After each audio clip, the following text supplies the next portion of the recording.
Hello everyone, my name is Michelle. You guys may know me as Divine Intuition. I have been doing your weekly readings every week. I am that person. And I am the person that has been doing your taroscopes, but not anymore. Now I'm just doing your weekly readings.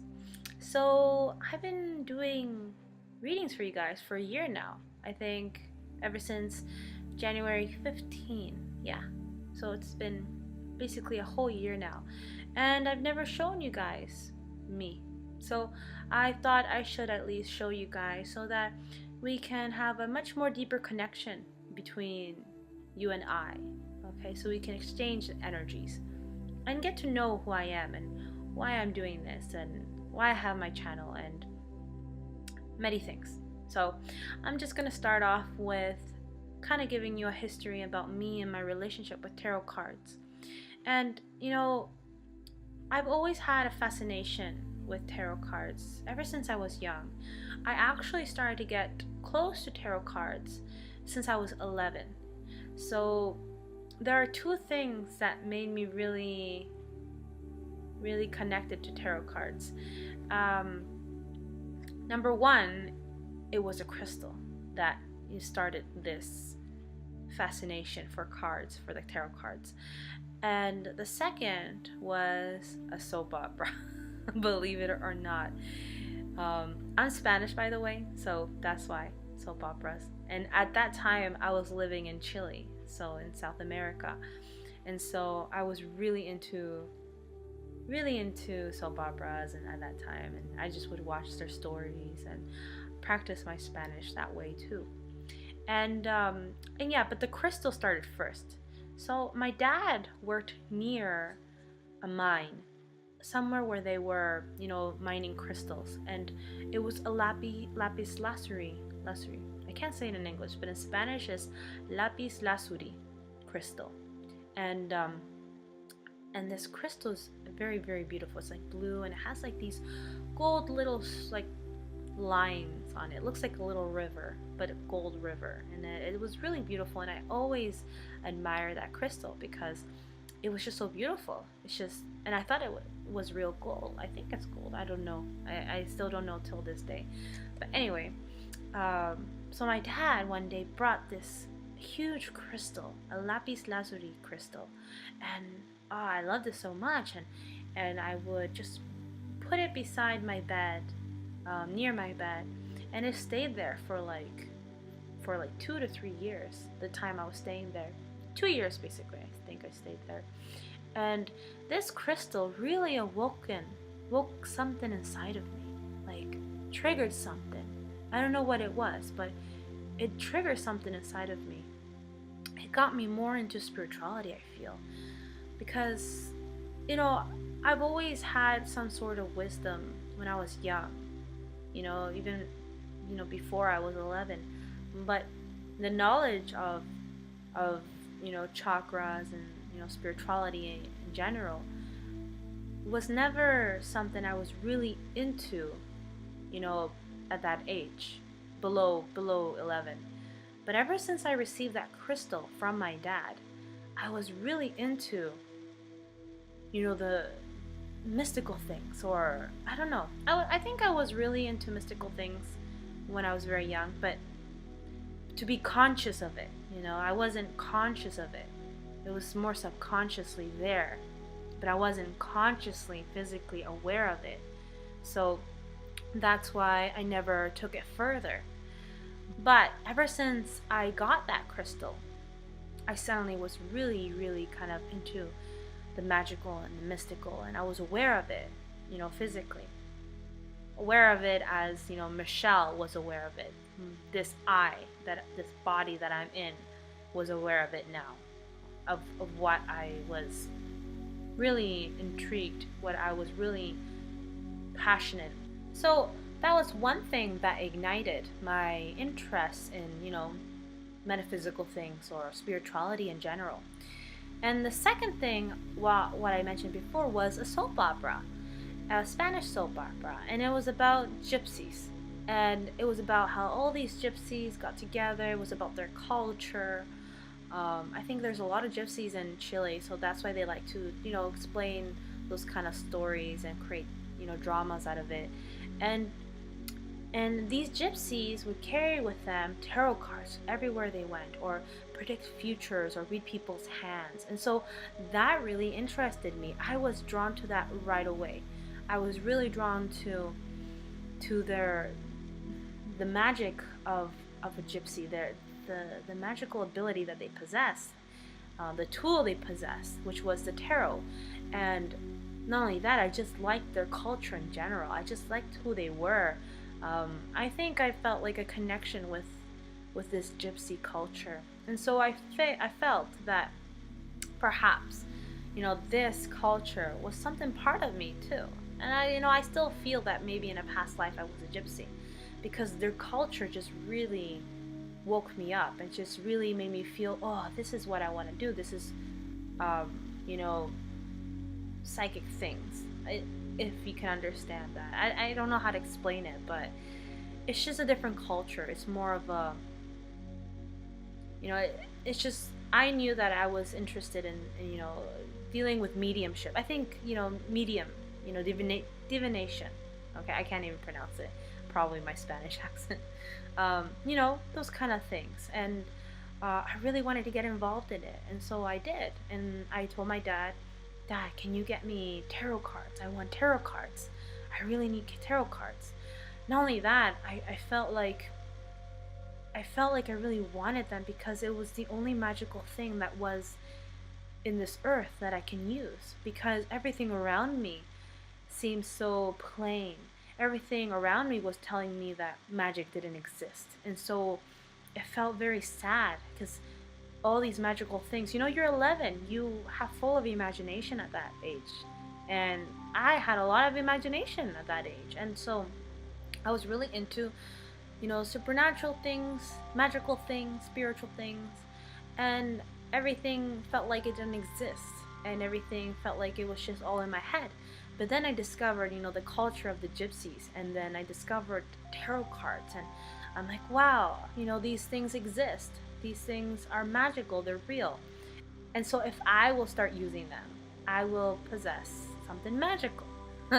So that's how it all started. And so my dad got me the cards, and from there on, I just started to study them. I got the book. It was in Spanish first, so I learned it in Spanish first. And then I slowly got to get to know it in English. As I got older, I got more cards, and they were English. We came back to Canada, and I started to buy books in English and everything. So I'm originally from Canada. I was born here, but at that time we moved to Chile for a while, for 2 years, and that's where everything started to ignite inside of me. I got more spiritual. I got really into the gypsy culture. I got really into tarot cards, predicting stuff, future things, divination basically. And yeah, and so I really practiced with my family at that time. I really studied hard, but it kind of just grew within me. It's more like a life learning kind of thing. I didn't just learn tarot in one night. I kind of practiced it on myself a lot, and it just slowly started to get imprinted in my subconscious, if you can say that. And so I started to bring them everywhere. I started to bring them at school, just everywhere, and then when we moved to Canada, that's when I started to show it to my friends, and I just expanded from there on with the cards. They just were a part of me since I was 11, and I never let go of them. They were always with me. Every situation I would encounter, every obstacle I would encounter, I would use my cards to resolve that issue. So anything, even when it's related to people and my interactions with people, I would take the cards out and see what was happening. And so it's like I've had a relationship with them, intimate relationship with them since I was little. And I've learned the cards more and more. And until now I just know their meanings much more deeper than just, just reading the description of it. It's more it's more soul to soul. It's just, it's like I get it, I understand it. It's a very visual too, and it's the imagery is it's very strong, imprinted in my subconscious now. So I kind of just comprehend it now, and I think that just developed my psychic ability a little bit more further. I still have a lot to learn. I am still learning about tarot, um, and just watching other people's video and their perception and their description of each card in relation to their spread also kind of expands my awareness of the cards as well. And so that teaches me and makes me realize that I have a lot to learn still about tarot cards. But I definitely have a strong connection with them at, very young age, and have developed a strong bond with them. And yeah, and so I kind of want to pursue my future with that too, future with tarot cards. But not just doing readings for people. It's more like, because I have other interests, other passions. Um, like I'm an artist, and I'm an animator as well. I'm a character designer. I'm a storyteller. Everything. And so I kind of want to combine my both talents together. And that's why I had to sacrifice the tarot scopes for a while, um, so that I can create these things that I have in mind, and expand tarot further than what it already is. And so yeah, that's been my relationship with tarot cards. When I moved to Oakville to study for my program, animation program, I started to do the tarot for other people. That's when I started to open up a bit. That was like 5 years ago, I think. And when I was studying at Sheridan College, that's when I started to bring my tarot with me. And then people were very drawn to these cards and were very drawn to my readings. And so they were very encouraging. Sometimes it's really hard to break the ice, to break the fear to do readings for other people, because you feel a little bit self-conscious about doing readings for others, and you don't want to make any mistakes, right? And so I was very self-conscious at that time. But I have been doing readings for myself for years now, since I was 11. And I've been on and off with the cards, um, because I was a little bit doubtful about this thing about, oh, okay, tarot cards are bad, you can't use them. But those are religious beliefs, and so there's a huge story relating to that, and why I kind of let go of tarot for a while. But then I realized that no, tarot, there's nothing wrong with tarot. There's nothing wrong whatsoever with tarot cards. And so I accepted the tarot back, and then had that relationship with it again. But anyways, I studied the tarot for a very long time already, and I've had such a strong bond with them that I felt that it was time to do readings for other people during that time. And so I did.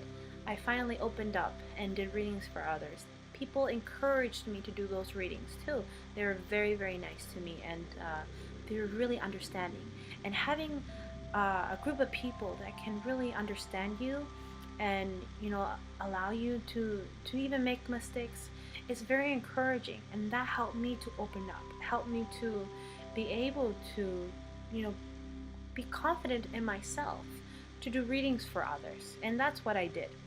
And so, to my surprise, when I did do the readings for them, they were very accurate, to the point that skeptics who were there watching my readings, and who actually wanted a reading themselves to see if this was true, were kind of amazed that, oh my god, she's right.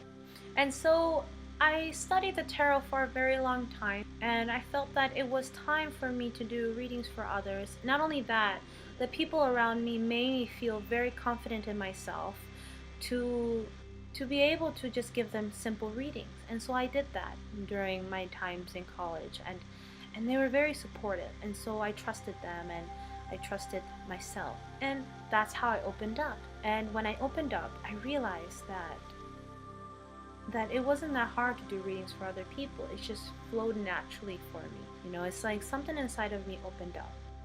That's when I realized, wow, I have something. You know, I can really help people with their life, with their situation. There was even, you know, people that were kind of skeptical there who wanted a reading too. And to their surprise, you know, it wasn't really accurate for them, because I remember one day this guy came to me and he's like, "Oh, Michelle, wow, you were very accurate. I didn't believe anything before, but now I believe it because what you told me was very true, and everything came true." And I'm like, "Oh my God, wow! I didn't know I can do this. I didn't know if, you know, it can happen." But I think because I was connected with the tarot for such a long time and studied it for such a long time, I think the knowledge and the ability, you know, developed so strongly. But I just never had, you know, the guts to actually get out there and do it for people and kind of open that gate that I have inside of me. And so I did that. And that was the first time I started doing tarot for people. And, you know, throughout my years there at school, people would always come to me to do readings, and so that kind of developed my ability more and more. It got me out of my comfort zone. And yeah, and so that really helped. That was kind of like a training for me. That trained me to be able to do readings for others. And so yeah, that's how I developed my ability. I practiced with the people around me, with friends that I knew, people that kind of believed in me. I think that's what I would say. I think it's just people that believe in you, and it's very important that you surround with those people that believe in you. And so after that, it just developed further and further, and I just started doing readings for a lot of people, just for fun, but mostly for guidance. I realized that tarot was not just a form of prediction. Tarot was also a form of guidance, like a counseling, like counseling for people, guiding them in their path, guiding them through their relationship issues, etc. So there was so many things that tarot could do for you, not just in relation to prediction or what will happen, you know, in a month or a week from now. It has a lot more to offer. It has a lot more to give emotionally. It can heal you a lot. It can heal a lot of people in a way that it's hard to explain, but it can definitely heal your situation or your emotional situations or mental situations, because they are, you know, different forms of elements there that can assist you in many different forms. You know, even spiritually, it can assist you spiritually as well. So yeah, tarot has been part of my life ever since I was 11. and then after I graduated, um, I started to watch these videos about tarot, and I saw that people do tarot readings online. And and at first I was like, this doesn't really work because it's online. Don't you have to be physically to do the readings? But then I found one channel, and this person's prediction, well, weekly reading, not necessarily prediction, but more like a weekly reading, was very accurate for me. And I'm like, wow, this can actually work. People's readings actually work online. So that's when I decided to do weekly readings for people as well. I'm like, okay, I'll do this too. If I can't see everybody to do, you know, readings in tarot cards, why don't I just do a channel and just do weekly readings to help, you know, not just one person, but a variety of people. And so that's what I decided to do.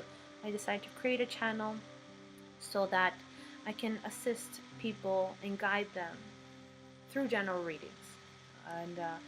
And so I'm just starting to do all this. That's why I'm not ready to do personal readings. Like I said, it's like baby steps, and me opening up during those times at school was kind of a baby step towards getting out of my comfort zone. And so I still need to get out of my comfort zone to do personal readings online. But for now, I think weekly readings shall do and will be fine. The tarot scopes, well, I had to give up those tarot scopes because, like I said, I want to do other creative projects related to tarot. and I think you guys will like them, hopefully. Not only that, I feel like I want to teach more or inspire more related to spirituality and related in relation to tarot cards, um, many things. And so I can't just stick to one thing. I have to do a variety of things. And I feel once I do those things, perhaps I can get back into tarot scopes, because I know a lot of you like the tarot scopes. And I'm sorry if I don't do them anymore. But um, you'll like the other things that I'm making too, hopefully. So yeah, this was just a brief description of who I am and my relationship to tarot cards. I hope I didn't bore you, but I felt like it was necessary to have this conversation so that you can get to know me a bit better and get to know me physically. You know, this is how I look, this is how I am, and to explain what my purpose of this channel is all about. I think I explained that.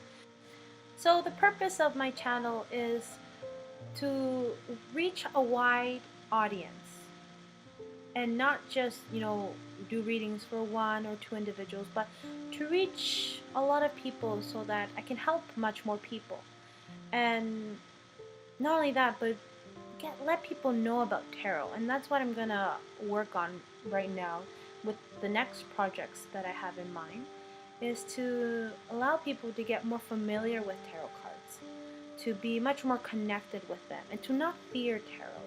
And that's going to be my projects from now on. Also, I will continue doing the weekly readings, okay? And the reason why I want to keep doing the weekly readings is because, like I said, I want to still guide people and help them in a way. I just can't do it through tarot scopes anymore, but I can still do it with weekly readings.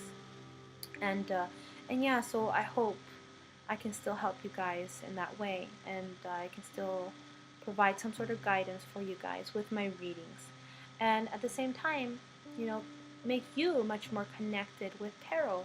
And I'm gonna do that with my other projects. So stay tuned for that. Okay.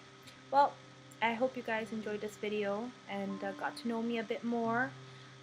Maybe I'll do much more videos like this, and I kind of want to make more videos like this, because that way I can express myself more to you guys and explain things more to you guys, maybe teach, maybe guide, maybe inspire, because I definitely want to inspire more people in relation to other things, not just tarot, but other spiritual teachings. So hopefully I haven't bored you, and hopefully I have motivated you, okay, and allowed you to get to know me a bit more, okay? Alright guys, so tune in for other videos. See you!